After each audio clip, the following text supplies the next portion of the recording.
What kind of a peace do I mean, and what kind of a peace do we seek? I am talking about genuine peace that makes life on Earth worth living. Called my cabinet together to review our strategies to make the world more peaceful, to make our country more secure. I am both surprised and deeply humbled by the decision of the Nobel Committee, and that is why I will accept this award as a call to action.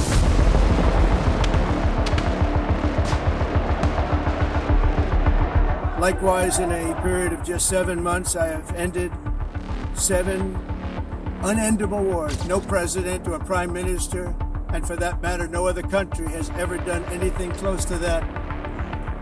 And I did it in just 7 months. I would like to nominate this great president for Nobel Peace Prize. दोस्तों, आज मैं आपके सामने America की ऐसी hypocrisy सामने रखने जा रहा हूं जिसको सुन के आपके होश उड़ जाएंगे। पूरी दुनिया में अमेरिकन मीडिया ने यह बताया है कि चाइना एक इविल ड्रैगन है जो गरीब देशों को बर्बाद करता है। The Philippines also faces the threat of a possible Chinese invasion. You think Xi Jinping is a dictator? Yes, and most Americans think so as well.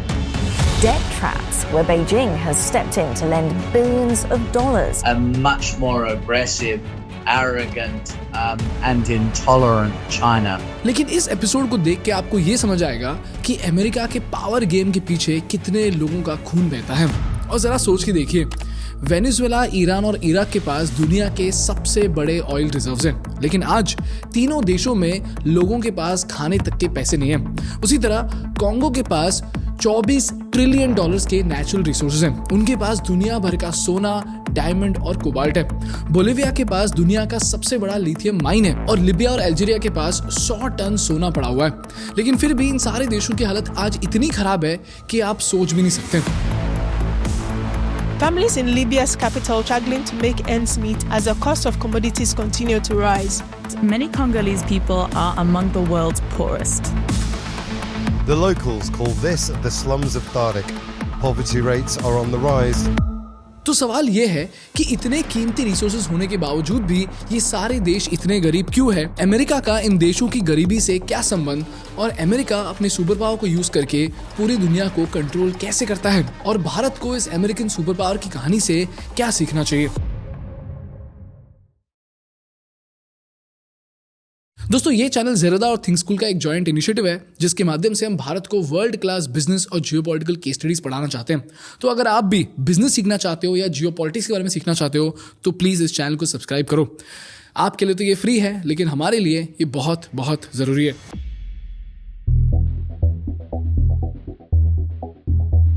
दोस्तों, ये कहानी है ब्लड, पावर और जियोपॉलिटिक्स की। दोस्तों, पहली कहानी शुरू होती है 1950s के ग्वाटेमाला से। ग्वाटेमाला कहने को तो एक आजाद देश था, लेकिन असल में वो एक कॉर्पोरेट कॉलोनी था। वहां सरकार से ज्यादा एक अमेरिकन कंपनी की चलती थी जिसका नाम था द यूनाइटेड फ्रूट कंपनी। ये कंपनी इतनी पावरफुल थी कि लोग इसे एल पुल्पो यानी द ऑक्टोपस कहते थे। क्यों? क्योंकि इस ऑक्टोपस के हाथ हर जगह थे। ग्वाटेमाला की 42% जमीन इस कंपनी की ही थी। देश की सारी रेलवे, टेलीफोन लाइंस और टेलीग्राफ भी इनकी ही थी। इस अमेरिकन कंपनी का कंट्रोल इतना ज्यादा था कि यूनाइटेड फ्रूट कंपनी को जब अपने बनानास ट्रांसपोर्ट करने होते थे तो वो ट्रेन के लिए बस $60 पे करते थे। लेकिन अगर वहां का कोई गरीब किसान अपनी फसल ट्रांसपोर्ट करना चाहता था तो उसे डबल ट्रिपल दाम देने पड़ते थे उसी रेलवेज को यूज करने के लिए। इनफैक्ट यूनाइटेड फ्रूट कंपनी ने लगभग पूरे देश का जमीन खरीद लिया था और सिर्फ 2% पॉपुलेशन के पास 70% से ज्यादा लैंड का कंट्रोल था, और सारे प्राइवेट लैंड्स में से सिर्फ 12% लैंड क्रॉप्स के लिए यूज किए जाते थे। क्यों? ताकि गरीब किसानों के पास खेती करने के लिए जमीन ही ना बचे, ताकि वो मजबूर होकर कंपनी के खेतों में मजदूरी करें। और देश की हालत इतनी खराब थी कि आधे से ज्यादा पॉपुलेशन के पास जूते खरीदने तक के पैसे नहीं थे और 66% से ज्यादा लोग अनपढ़ थे। लेकिन फिर 1951 में ग्वाटेमाला की किस्मत बदली। लोगों ने एक नए प्रेसिडेंट को चुना जिसका नाम था जाकोबो Arbenz. Guatemala has recently elected a leader with known communist links, Jacobo Arbenz Guzman. Arbenz government confiscates thousands of acres of land from the multinational company United Fruits. Arbenz has begun to threaten American interests. This added up to being a national security threat to the United States of America. अर्बेंस ने आते ही एक कानून पास किया, decree 900। उन्होंने कहा कि जितनी भी जमीन प्राइवेट कंपनीज यूज नहीं कर रही वो सरकार वापस ले लेगी और गरीब किसानों में बांट देगी और इसके बदले सरकार कंपनीज को पैसे भी देगी। लेकिन यूनाइटेड फ्रूट कंपनी ने सीधा व्हाइट हाउस कॉल लगाया और बोला कि इस बंदे को पावर से निकालो। और कोइंसिडेंटली उस वक्त CIA के डायरेक्टर एलन डल्स के खुद के पैसे यूनाइटेड फ्रूट कंपनी में इन्वेस्टेड थे। और बस फिर क्या, अमेरिका ने लॉन्च किया ऑपरेशन PB सक्सेस। और इन सारे ऑपरेशंस में ना सेम ही पैटर्न फॉलो होती है। Step number 1, CIA fake news फैलाकर लोगों को ये बोलता है कि तुम्हारा लीडर कम्युनिस्ट है जो तुम्हारे देश को बर्बाद करना चाहता है। स्टेप नंबर 2, ये वहां के गुंडों को पैसा देते हैं, वेपन्स देते हैं और बोलते हैं जाओ सरकार के खिलाफ लड़ो। स्टेप नंबर 3, वो सारे टॉप लीडर्स को रिश्वत देते हैं जिससे अगर प्रेसिडेंट खुद भी ऑर्डर दे तो मिलिट्री ऑर्डर लेने से मना कर देगी। और प्रेसिडेंट को पावरलेस बनाने के बाद आता है स्टेप नंबर 4, उस अच्छे लीडर को निकालकर वो एक ऐसे लीडर के हाथ में देश को दे देते हैं जो देश चाहे कितना भी बर्बाद करे बस उनकी सुने और उनके अमेरिकन कंपनीज को बिजनेस करने का मौका देते रहे। और यही हुआ ग्वाटेमाला के हाकोबो अर्बेंस के साथ। उनको देश छोड़ना पड़ा, अपनी पोजीशन से रिजाइन करना पड़ा। इनफैक्ट देश छोड़ते वक्त एयरपोर्ट पर उनके कपड़े उतरवाकर उनकी स्ट्रिप सर्च की गई। क्यों? ताकि दुनिया उन्हें प्रेसिडेंट नहीं बल्कि एक चोर समझे।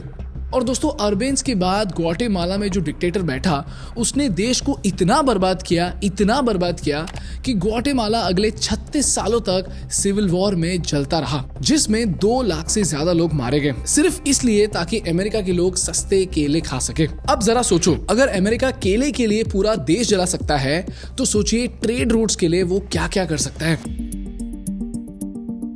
और ये कहानी है पैनामा कैनाल की।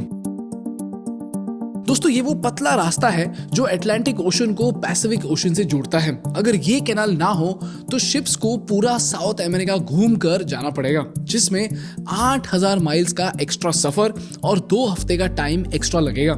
दुनिया का 5% ट्रेड और अमेरिका का 40% कंटेनर ट्रैफिक यहीं से गुजरता है। ये देखो, पैनामा कैनाल अमेरिका के ईस्ट कोस्ट और वेस्ट कोस्ट को जोड़ता है।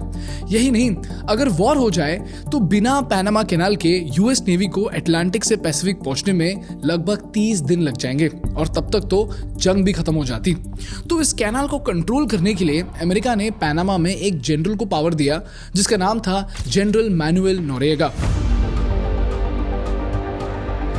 General Manuel Antonio Noriega. For 6 years, the military strongman of Panama, he wielded the power of life and death. There were no redeeming qualities about Noriega. He was a thug. He had no principles whatsoever. नोरेगा एक drug dealer था और एक murderer था, लेकिन वो CIA के payroll पर था।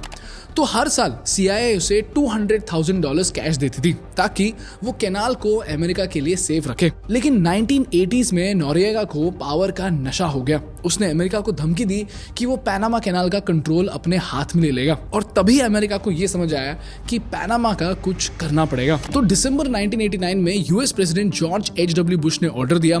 24,000 अमेरिकन सोल्जर्स, हेलीकॉप्टर्स और बॉम्बर्स ने पैनामा पर हमला बोल दिया। पैनामा सिटी पर बहुत सारे बॉम्ब्स गिराए गए, हजारों मासूम लोग मारे गए और इसके बाद नोरेगा को अरेस्ट किया गया और अमेरिका ने वहां एक नए प्रेसिडेंट को शपथ दिलाई। और ये शपथ पार्लियामेंट में नहीं बल्कि पैनामा में मौजूद यूएस मिलिट्री बेस के अंदर दिलाई गई। और ये मैसेज पूरे देश के लिए था कि अगर तुमने हमारा रास्ता रोका तो हम तुम्हारी सरकार गिरा देंगे और तुम्हारे देश को बर्बाद कर देंगे। इसी तरह यूएस पूरे दुनिया के चोक पॉइंट्स को कंट्रोल करता है जिससे कभी भी अमेरिकन शिप्स या अमेरिकन ट्रेड को तकलीफ ना हो। अब आते हैं तीसरी और सबसे दर्दनाक कहानी पर। दोस्तों, आज जब हम लिबिया का नाम सुनते हैं तो हमें आतंकवाद और गरीबी दिखाई देती है, राइट? लेकिन 2011 से पहले गद्दाफी के राज में लिबिया अफ्रीका का सबसे अमीर देश था। क्यों? क्योंकि गद्दाफी ने तेल का पैसा लोगों पर खर्च किया था। Free health care, free education, यहाँ तक कि फार्मर्स को पानी के लिए भी ना भारी सब्सिडी दी जाती थी। लेकिन गद्दाफी ने एक बहुत बड़ी गलती कर दी। उसने एक दिन कैलकुलेटर उठाया और हिसाब लगाया। उसने ये देखा कि लीबिया के पास 48 बिलियन बैरल्स ऑफ ऑयल है, वॉल्ट में 143 टन सोना है, और इसी तरह नाइजीरिया और अंगोला के पास भी बहुत सारा तेल पड़ा था। कॉन्गो के पास दुनिया का सबसे बड़ा कोबाल्ट माइन था और निजेर के पास बहुत सारा यूरेनियम था। तो गद्दाफी को ये सवाल ध्यान में आया कि इतने सारे रिसोर्सेज होने के बावजूद भी अफ्रीका इतना गरीब क्यों है? अफ्रीका के लोग अमेरिका और यूरोप के आगे हाथ क्यों फैलाते हैं? तभी गद्दाफी को यह समझ आ गया कि इस बीमारी की जड़ रिसोर्सेज नहीं, करेंसी है। उसने सोचा कि जब वो अपना तेल वेस्टर्न कंट्रीज को बेचते हैं तो बदले में उन्हें अमेरिका का एक हरा कागज मिलता है, which is basically the American dollar. एक ऐसा कागज जिसे अमेरिका जितना चाहे उतना छाप सकता है। जैसे 2008 में अमेरिका ने क्वांटिटेटिव ईजिंग के नाम पे 1.75 ट्रिलियन डॉलर्स छाप दिए। इनफैक्ट 2020 में अमेरिका ने फिर से क्वांटिटेटिव ईजिंग के नाम पे 3 ट्रिलियन डॉलर्स छापे। तो अगर अमेरिका जितने चाहे उतने नोट्स छाप सकता है तो उन नोटों की कीमत क्या है? तो गद्दाफी ने सोचा क्यों ना हम डॉलर को छोड़कर एक ऐसी करेंसी बनाएं जो किसी भी देश के कंट्रोल में ना हो, और एक ऐसी करेंसी जो सिर्फ गोल्ड के कंट्रोल में हो। और यहीं पर जन्म हुआ द गोल्ड दिनार के आइडिया का। गद्दाफी ने अफ्रीका के 53 लीडर्स से कहा कि हम बनाएंगे यूनाइटेड स्टेट्स ऑफ अफ्रीका। आज के बाद अगर अमेरिका या यूरोप को हमसे तेल चाहिए तो पेमेंट डॉलर में नहीं, गोल्ड में होगी। और अगर ये प्लान सफल हो जाता तो इसके 2 बड़े अंजाम होते। पहला अंजाम होता डेथ ऑफ फ्रांस, क्योंकि आज भी अफ्रीका के 14 देश फ्रांस की करेंसी यूज करते हैं और अपनी कमाई का 50% फ्रांस को देते हैं, और हर साल ये कंट्रीज 500 बिलियन डॉलर्स फ्रांस की तिजोरी में जमा करते हैं। तो गद्दाफी का प्लान फ्रांस के इस 500 बिलियन डॉलर्स की लूट को खत्म कर देता। और दूसरा होता यूएस डॉलर का दी एंड। दोस्तों, दुनिया का 80% ट्रेड डॉलर में ही होता है, लेकिन अफ्रीका जो दुनिया का एक मेजर ऑयल सप्लायर है, वो अगर डॉलर लेना बंद कर देता तो यूएस इकोनॉमी हिल जाती। और ये डॉलर को चैलेंज करना ही गद्दाफी की सबसे बड़ी गलती थी। तो अमेरिका ने क्या किया? मार्च 2011 में नेटो ने लीबिया पर बॉम्ब गिराया, कई सारे रेबल ग्रुप्स को फंडिंग दी, फेक न्यूज फैलाया और गद्दाफी को सड़क पर घसीट कर मारा।